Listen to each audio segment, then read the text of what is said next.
Hi, friends. Welcome to Manitowoc Cooperative Ministry Daily Devotions. I'm Pastor Judine Duerwaechter, co-pastor with the MCM, and today I'd like to do one more daily devotion on the word acceptance.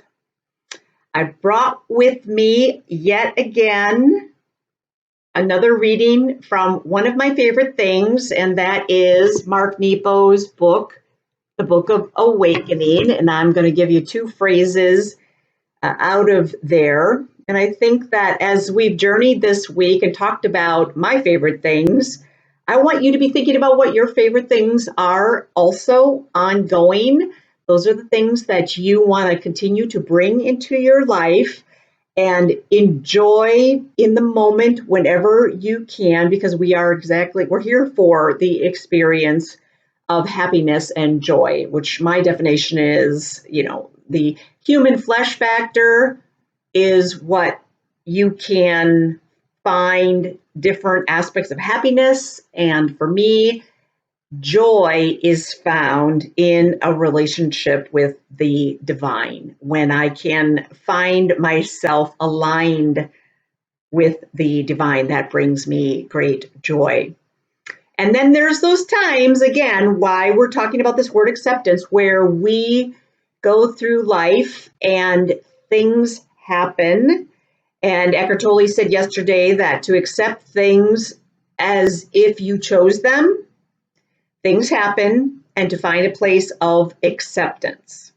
Because here's why acceptance is so important. If we do not accept what is,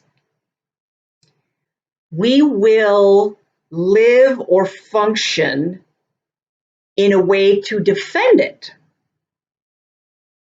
We will defend, whether we're aware of it or not, we will function and defend against the very thing that we are refusing to accept.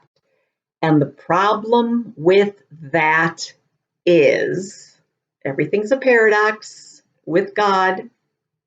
You will create what it is you're defending against. So take a situation in your life that you feel you work to defend against it. And there's some larger community, statewide, and nationwide and worldwide things that we function to defend against, don't we? Because we refuse to accept it. And because we won't accept it, we try to defend against it. That's kind of natural. But we'll create the very thing that we're defending against.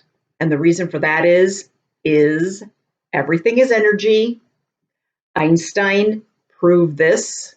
Some of us believe that it was his wife that came up with the theory of relativity. But anyway, Einstein proved that everything is energy.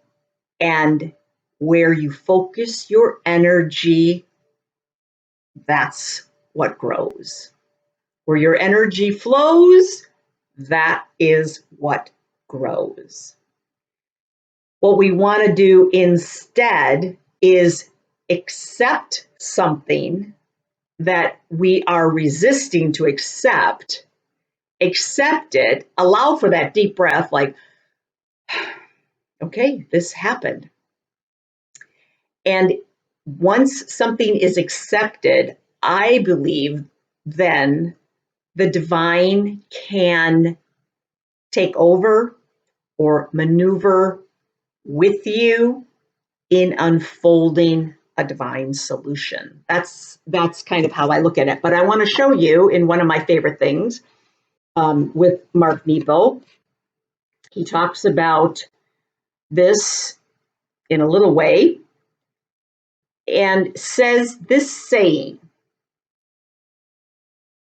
not to feel something, in other words, not to accept something, is to stop the heart from breathing. Now, none of us want that, do we? And that's another way of saying what I was saying before, that to not accept something means you're going to seek to defend against it, right? You're ultimately going to create the very thing that you are resisting. So it's like your heart does stop breathing in a metaphorical way. He says, so often we war against acceptance. We war against it. We resist it. And then he says, if you are thirsty, you can't dip your face to the stream and say, I'll only drink the hydrogen and not the oxygen, right? You can't drink it at all if you try to remove one from the other. It doesn't exist. You can't do it. Therefore, that's the same as saying, if we resist accepting something, we are going to literally create what it is we are trying to defend against.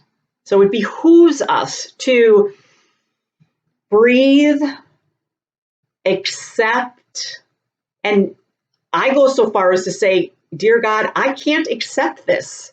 I don't know how to accept this, but you do. And I'm going to align myself with you, and I do that through meditation. I'm going to align myself with you and ask that you take over my mind and allow me to accept this, so as I literally don't create the very thing that I'm trying to resist. I know it may sound confusing, friends, yet it's just the way it works. When you think about a situation that you may not have accepted, note that as you try to defend against it, instead, didn't you create the very thing that you try to defend against? It's really hard to accept. It's like a bad pill that we have to swallow. But you and I have zero control of changing that which has already happened. We have a better sense of control in creating a future by what we are choosing and thinking in this very moment. Someone once said, the best way to predict the future is to create it. And that's to be very specific about the thing I love to share and say to all of you. And I'll close this devotion out with that. If you want to predict the future, create it. And of course, if you want it to be a happy and joyful experience, do so as you remember to live, to love. I hope this was helpful, my friends. Take great care, and I'll see you next time. Bye now.